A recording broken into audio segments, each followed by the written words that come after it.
Monsieur Prémat, what do you expect to hear in President Hollande's address to Congress today?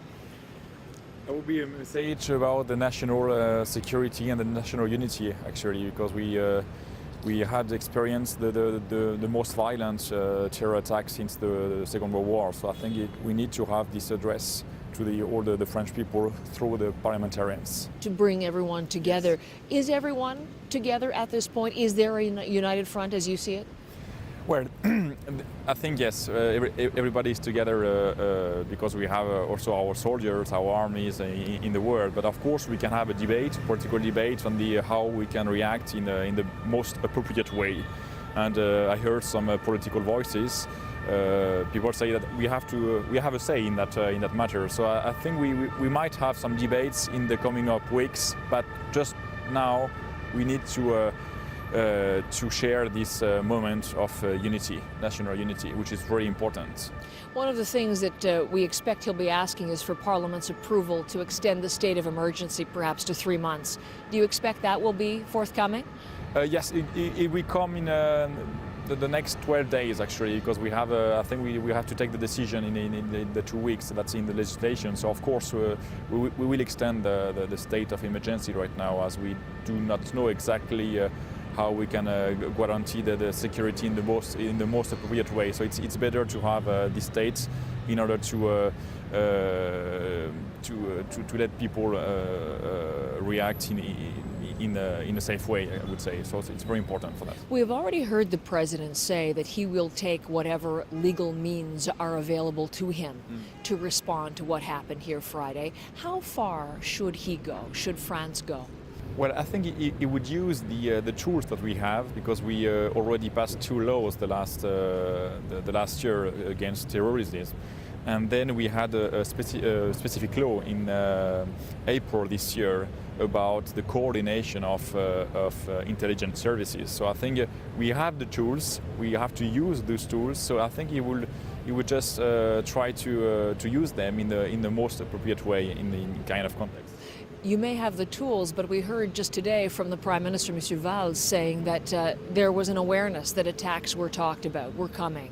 And there was one of the attackers who was on the intelligence radar for authorities, and yet we know what happened. So even though the tools are there, was there a breakdown in the process? Was there a failure of intelligence somewhere here?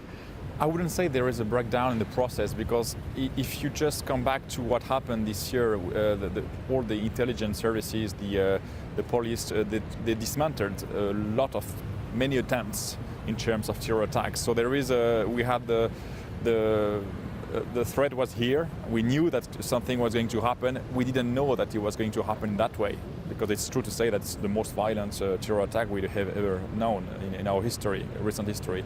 But I think you cannot avoid every threat, but people have to be conscious that they have to maybe cooperate as well to share information in order to help the security service, the security forces to act in the best way. I think that's very important for our principles. Of free speech, yes, indeed, right. Which is so critical here. Yeah.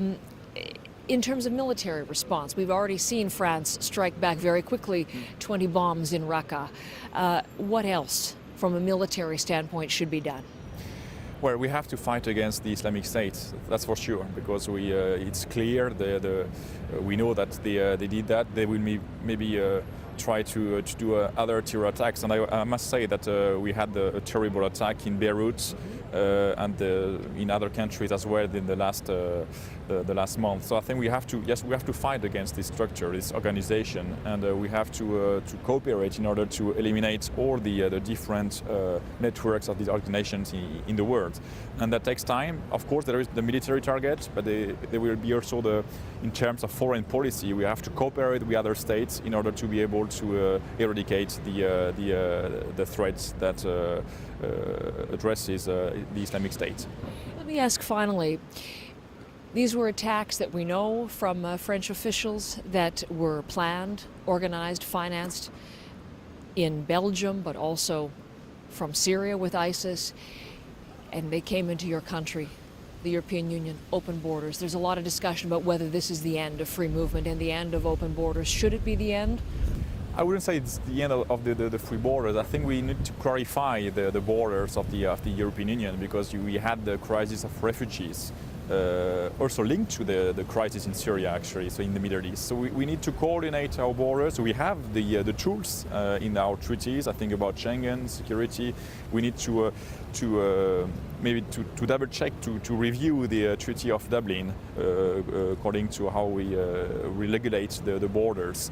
But at the same time, we need to have borders outside the European Union for sure, because we have different countries, different traditions. We need to cooperate inside the borders, but we need to be conscious about this Europeans as a whole, yes, okay. External borders.